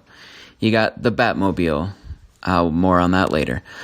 It's a shame it starts off with a little bit of real bad exposition here. You got Cyborg talking about the cubes feeding off each other, creating a loop. To me, it reminds me a little bit about the staff and the Tesseract in Avengers. It's neither here nor there. Here's that fun Aquaman bit with the lasso. I think, tonally, I don't know if it fits in with the rest of the movie, but it gives you a little bit more background into the character of the Aquaman here. I don't really like the characterization that they did in this film, but at least, this shows that they were trying to make him something. He references the war with the Amazons here. I think that's pretty interesting. I'm a big fan of Flashpoint, and I know there's that Amazon war there. I don't know if they were trying to reference that pre-Flashpoint movie, or if there was a history in the comics of Amazons and Atlanteans battling. I'm not sure. Someone's going to have to get back to me on that. Maybe I'll look into it myself. Yeah, he was sitting on the lasso. Everyone has a good laugh. I think if I was to put money on it, I'd say that was part of the Whedon's contributions. Can't really say for sure. Here's a little bit of more of a awkward Barry Allen. I missed the no muss, no fuss comment he made before. I'm not sure anyone's actually said that in real life. Here you've got your random family put in. Remind you that there's the common people. Not everyone's a god in this universe. You got one random family. Really ties it back together. See, this shot here, like the CGI is just so bad. And Steppenwolf looking like some kind of Muppet. I don't know. This looks good. The big problem here, I think, I mean, obviously, tonally, the movie's a little messed up. It's a bit choppy. But I feel like if it looked good, like if it really looked great, I feel like I could forgive a lot of it. But you just have things that look great, like some of the costumes. You'll see the Batmobile coming up here. And that all looks great, but it's just in a world of just CGI garbage. You know, this is Batman looking like Night Owl here, looking real cool. But he's just flying towards just full CGI Thunderdome. I'm not even sure what this is. Ooh. Yeah, see, I don't know. Because the costume looks cool. The vehicles look cool. But then everything else just looks like it was so rushed.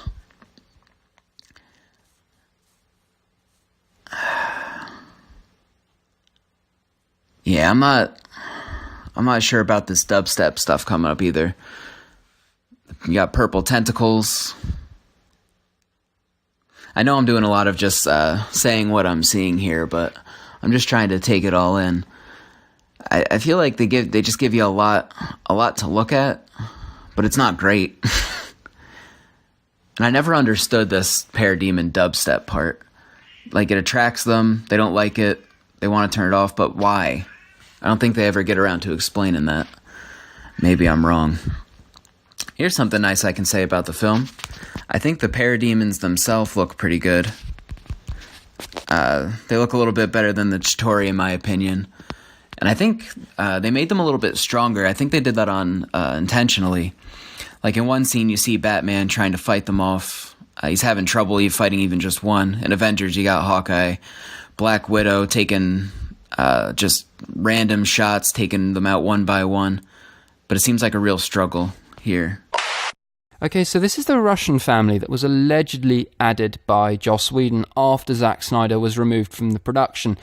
There's been speculation as to why this family was added, considering the amount of screen time they have, but I suspect that it was probably, as we'll see in a second, to minimise, deflect from the criticism that occurred from Man of Steel, which was enormous civilian casualties. We can clearly see they're getting away, they're escaping, there's other people getting away and escaping as well. And I have to say, I really dislike this red colour grade. Here we have the villains from the first Transformers movie, the Desert Decepticon. Okay, that's some very Zack Snyder-ish slow motion. Zack Snyder really likes his slow motion. More slow motion. Looks nice, though. But I have to admit, I have absolutely no idea what's going on here. Lots of destruction. Oh, and the machine guns have made their return, but I guess as he's murdering parademons rather than humans, it's okay. Oh, he's lost his machine guns. Oh no, Batman, how are you going to murder people now?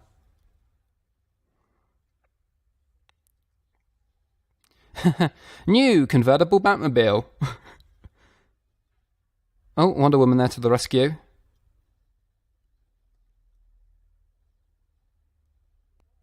I'm not really sure why Cyborg is in that audio mix there. And also, Batman's not invulnerable. Surely he would have burnt driving through fire. Yeah, that's a bit corny.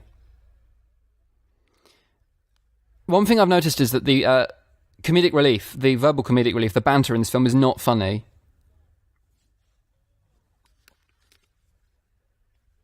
It says the guy dressed as a giant bat.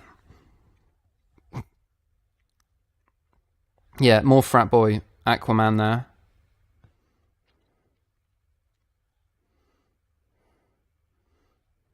It's kind of hard to tell which bits of these films were Zack Snyder originals. Oh, some PG-13 blood. And what was later done by Joss Whedon. Yeah, I really dislike Frat Boy Aquaman. New extreme surfing. Oh no, Aquaman, who's going to catch you now? You're going to die. Oh, I forget he's invulnerable, isn't he? Couldn't cause any more collateral damage.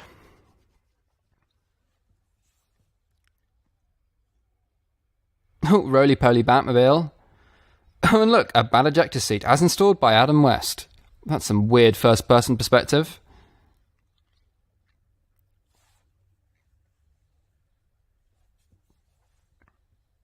Does that sound a bit like the Wilhelm scream to anyone else, or is it just me?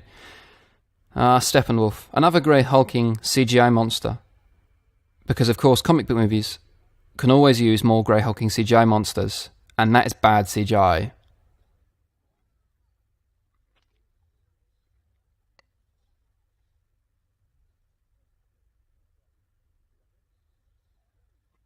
Yeah, that's some bad banter. Of course, it's a little-known fact that in Industrial Light and Magic's deal with Warner Brothers, the only CGI villains DC is allowed to use are grey hulking CGI monsters. More unfunny comic relief.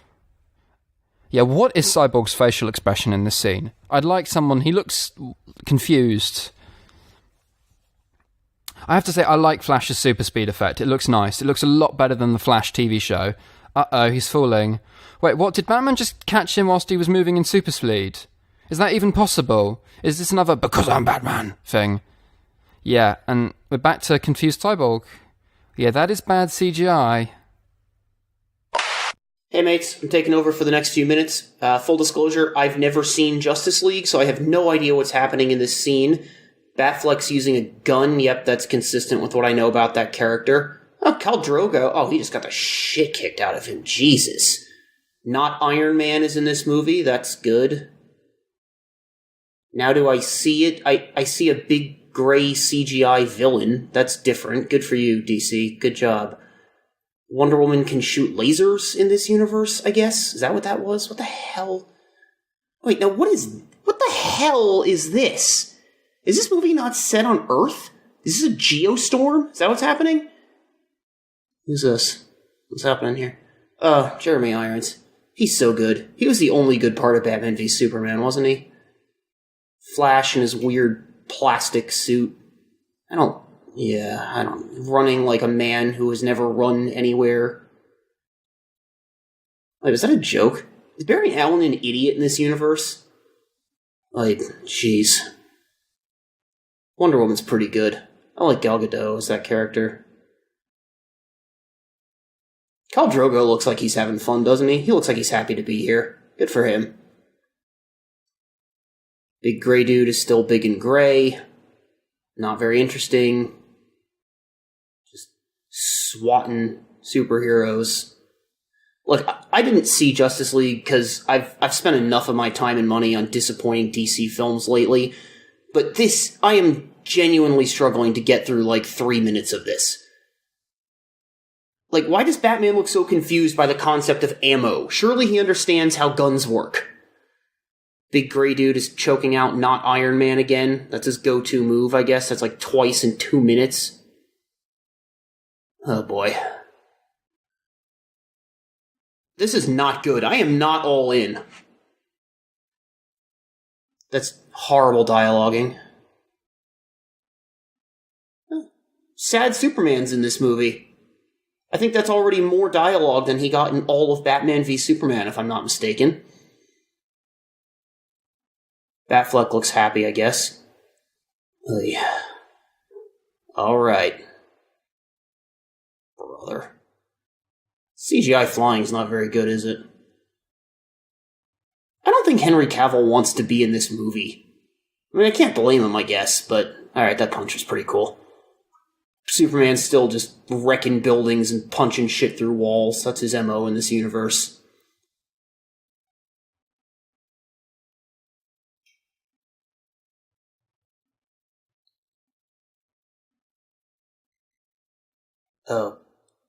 This is some of the worst dialogue I think I've ever heard. Boy. Alright, now what? What's this? Wonder Woman's still pretty good. She's cool. I'm struggling to find anything to say. This is the dullest, most generic action sequence I think I've ever seen. Oh, the truck's overheating. That's dramatic, I guess. Never seen that before. There's Barry again with his weird wibbly wobbly run.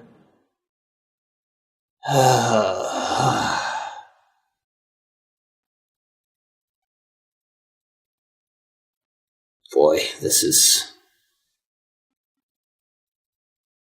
Wait, no. Is this gonna be Barry's, big climactic scene? He pushes a truck? That's really sad. Barry deserves better than this, Jesus. Oh, come on! I can practically see the wires holding that up. Are you fucking kidding me with this? Ugh. Yes, he's an idiot in this universe. That answers my question from earlier. Good God. This is... more Wonder Woman lasers, I guess. Wait a minute. Superman went to save those civilians. Did he just not do it? What happened there? God, this has to be almost over, right? Surely I've been at this for 4 minutes. God. Tom Quirk. There's that upper lip again. Look. No, there we go. Look. You've got to really look very closely, but his top lip isn't moving, but the bottom half of his face is. It's really weird once you notice it.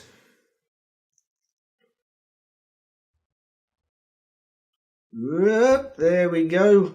Cyborg doesn't look very good either. I really wish they'd finished the CG with him. But, whatever.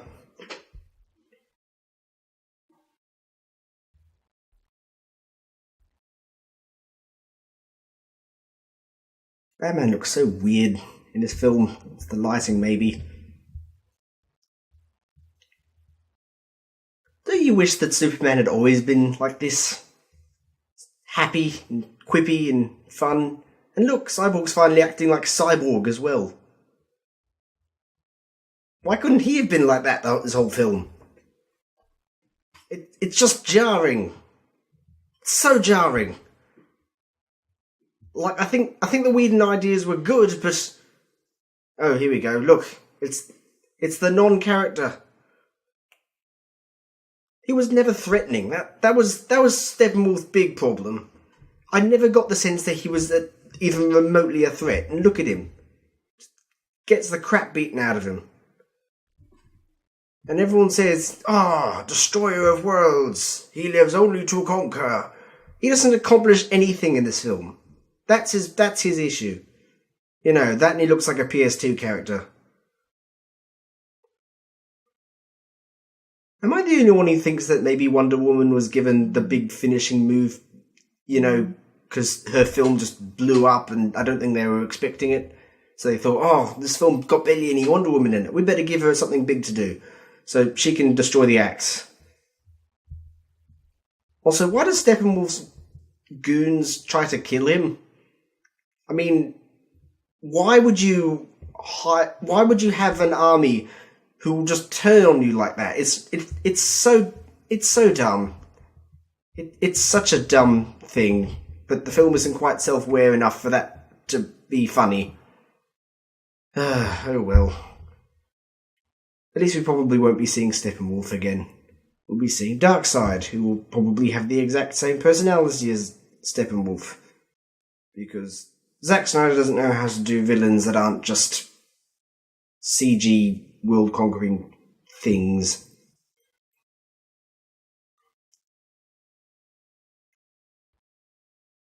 That is such a flat booyah as well. It's thrown in there, but there's no energy to it. It's just there to acknowledge that he's supposed to be Cyborg. That is a cool vista, though. Zack Snyder can do vistas, or Joss Whedon, whoever was holding the reins at this point. And I don't really know what the flowers are doing there, but it's a nice visual. Gives that weird Russian family something to do.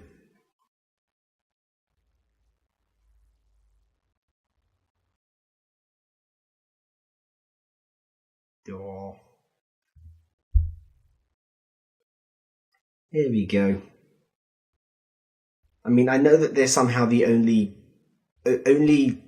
civilians that they could put in mortal peril, but I think they did the right.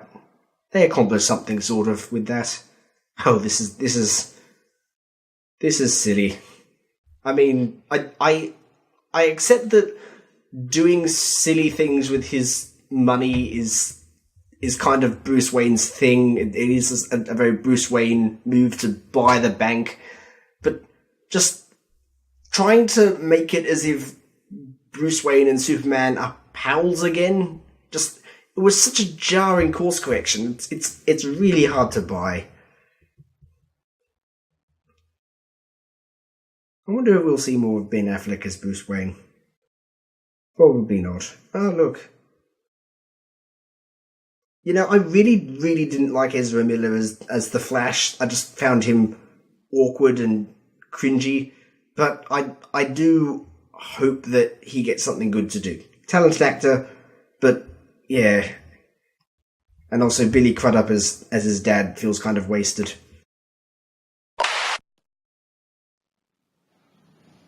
Alright. Here we got Amy Adams.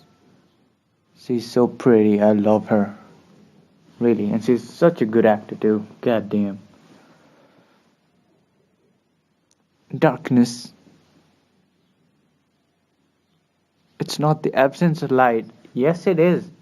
Yes, it is, Amy. Why? No. You don't go to a dark room and say, no, it's not dark. You can light up a candle in here. No. It's dark if it's dark. The room's in there.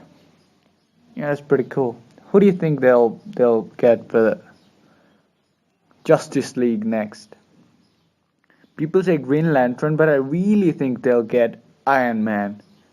You know, he's a really good cat. I love him. Yeah, they should get Iron Man. You hate me, I know that. Look at him swatting flies. Swatting flies. I laughed at the theater. I laughed when you ran like that. Oh yeah, I've got a question about this lasso, alright? So, how often do you think Wonder Woman goes to a fucking battle, like the big ones? I don't think she goes to the small battles, the street brawls, you know? So, how many times in a year do you think someone like Darkseid or Steppenwolf comes up? Maybe twice a year, right? So why doesn't Wonder Woman give the lasso to Commissioner Gordon for the rest of the time? Now what happens is, a guy comes in, convicted, right? And Gordon keeps the lasso on the chair, makes the dude sit there, and asks him questions, you know? He asks, hey, did you kill Martha Wayne and what's the father's name? Thomas Wayne. Did you kill Martha Wayne and Thomas Wayne? And he goes, yeah, man, I killed him, man. I killed the guy first, and there was the wife. Then she was wearing this pearly necklace, and I thought, oh, that looks. You know what? Look cool if I shoot right next to it, and it flies all over the pearls. And so I saw the man, and he died, and the kid was looking at me all angry, and I thought he was gonna be Batman when he grows up. It'd be so goddamn easy, man. Wonder Woman, give it to Gordon, alright? If you're listening to this commentary track, just give it to Gordon.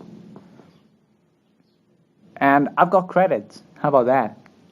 Oh shit, it's paused. Hey, I'm a lucky guy. Alright, it's gonna be Quips and Miss Tess. Alright, that's what. This is Quip. Hello, ladies and gentlemen. My name is Quip. And alongside me is Miss Tess. Hi, I'm Miss Tess. Oh my god. Oh, look at that mustache. Alright. They're gonna be Quips and mustache, that's it. Alright. Oh, that's a quip again. Hello. Now the mustache is doing quips, and Quips Still doesn't have a mustache. What the fuck am I saying? I don't know. That's one more quip for you. Yeah, quip. Yeah. Alright. Now. Flash is gonna swat flies. Look at that. Oh my god, it's fucking horrendous. From the side, it's even worse. Jesus. Alright, he's gonna swat some flies in 3, 2, 1. Mustache! Boom boom. And now for our own version of the credits, spoken by our commentary contributors.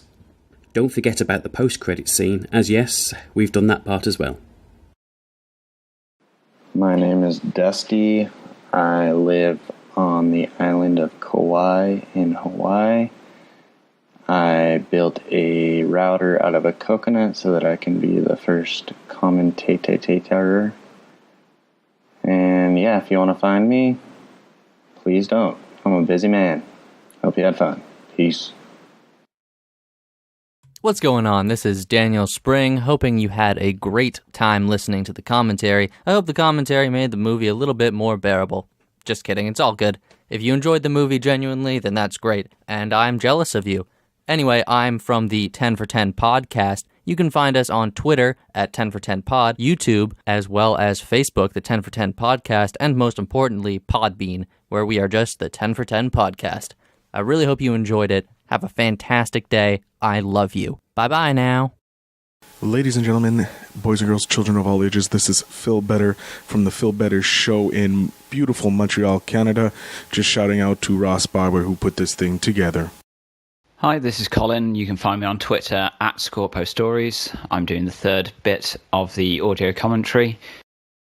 Bradley Trenery, Fukushima, Japan.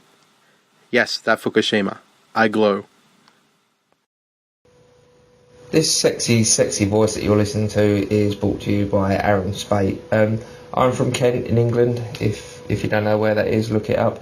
I've had fun doing this little commentary, even though I only got about 4.5 minutes. I wish I had longer. If you did enjoy what I was saying and some little ramblings that I like to go on, by all means look up my podcast. It is Up and At Them, and you can find it on the Podbean app or Spotify. Hello, I'm James and I'm from Devon. I don't really have anything to plug, but it's been nice to be part of this project.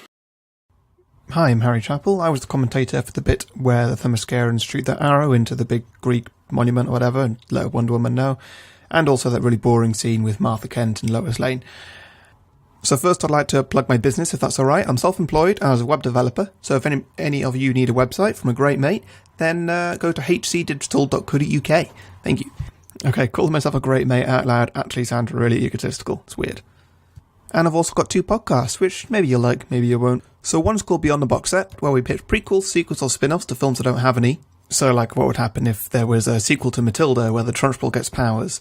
And I also have another podcast called 2 Geeks, 2 Movies, where each episode we compare 2 movies, which are quite similar. So, for example, Ants and A Bug's Life, 2 similar movies came out in the same year. So you can find us on iTunes, Stitcher, Spotify, Podbean, I don't know, wherever you like to listen to podcasts, we'll be there.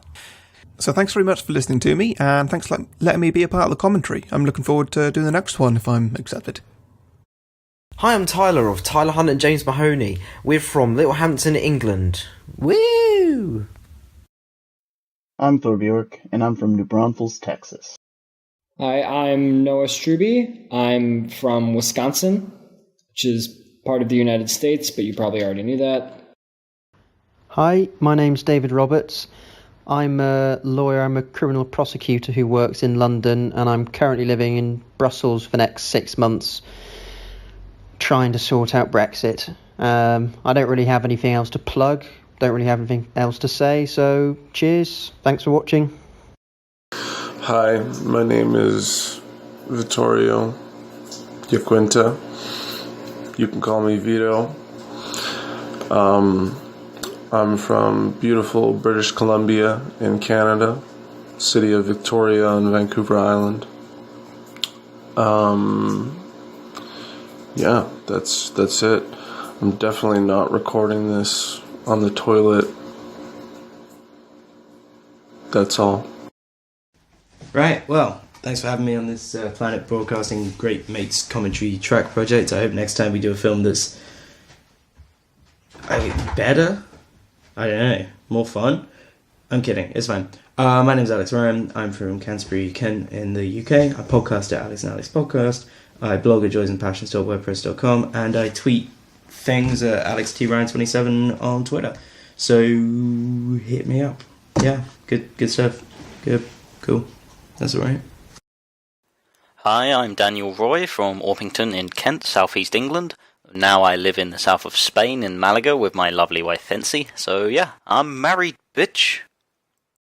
Hey guys, I'm James. And I'm Thomas. We did the commentary over Superman's resurrection scene. Boy, was it a good scene. You can find us at the Fantastic Fools podcast. We're on iTunes and Podbean and things like that. And LinkedIn. Head to our Facebook page, just search Fantastic Fools, and you'll find all the relevant links there. Thanks to Ross for organising this fantastic project. Anyway, I've been Marcus, but you can find me on YouTube under Derps Can Be Derp, where I have a channel where I do mods, skin mods, and mesh mods and whatever for the Batman Arkham games, which I haven't been on there for a while, but my whole back catalogue's still there. I also do fan edits, like feature fan edits under the name Bobson Dognut at fanedit.org. Recently I completed one for Spider-Man Homecoming called The Friendly Neighborhood Spider-Man. That's all. Yep. Bye. Hi, I was Angel Rivers. You can find me at Riversor on all of the things. I post a lot of nerdy fan art, mostly Marvel, but I guess I do a little bit of DC sometimes. Anyway, thanks for watching, I guess. Hi, I'm Sean Stillman Jennings. I'm 18. I'm from Croydon, England. I run a small Star Wars fan page called Star Wars Enthusiast. If you want to find that, it's the one with Darth Maul on the cover and barely any likes. And I also want to say a quick thank you to Ross Barber for organising this brilliant idea. Hey, this is Daniel Worley from Kentucky in the United States. Hello, great mates. This is Roger Quick, recording from New York, USA. I'm walking here. Hi, I'm Jacob. I'm from West London, and in all honesty, I still have not seen Justice League. Hey everyone, I'm Justin Landy, and I'm from Chicago, Illinois. Tom Quirk watches too much television and plays too many video games, but is more than happy to talk to you about them. Check out his video game reviews at checkpointgaming.net and movie reviews on the Men Who Stare at Movies podcast, a movie review podcast available on iTunes and Shout Engine. Hello everyone, my name is Dipam Podel and I'm from Nepal, the place where Doctor Strange learned all this shit. Here we go, the first post-credits scene of Justice League, and we're in the prison. It seems that it's Lex Luthor's prison, and we have, it seems like him, a down-angle shot of him in his cell. Now a guard is coming towards him. It doesn't look like he's happy. He's annoyed with the antics of Lex Luthor. Who wouldn't be? Especially when you had Jesse Eisenberg as the character. He failed greatly. Then we assume that it's not him. We get this crazy guy laughing, so we know it's not him. It's kind of established that it wasn't him. We have a Ninja Turtle now. Looks like Leonardo on a boat going to a giant yacht, which we must assume is Lex Luthor's yacht, and he seems to be guarded by females. All female staff, so we know he doesn't trust men, but only when it's his need. It's a very nice yacht. Looks like we're in the Netherlands. And we have the Ninja Turtle, aka Deathstroke, walking up.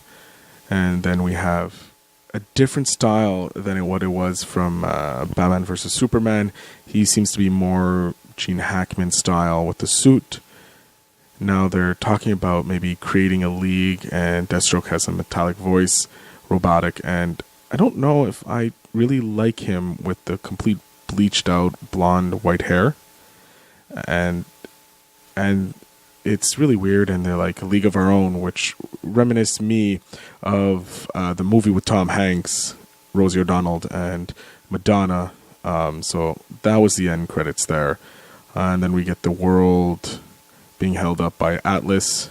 Could be symbolic of how Superman helps the world, but that's really the post-credit scene. I wasn't impressed by it.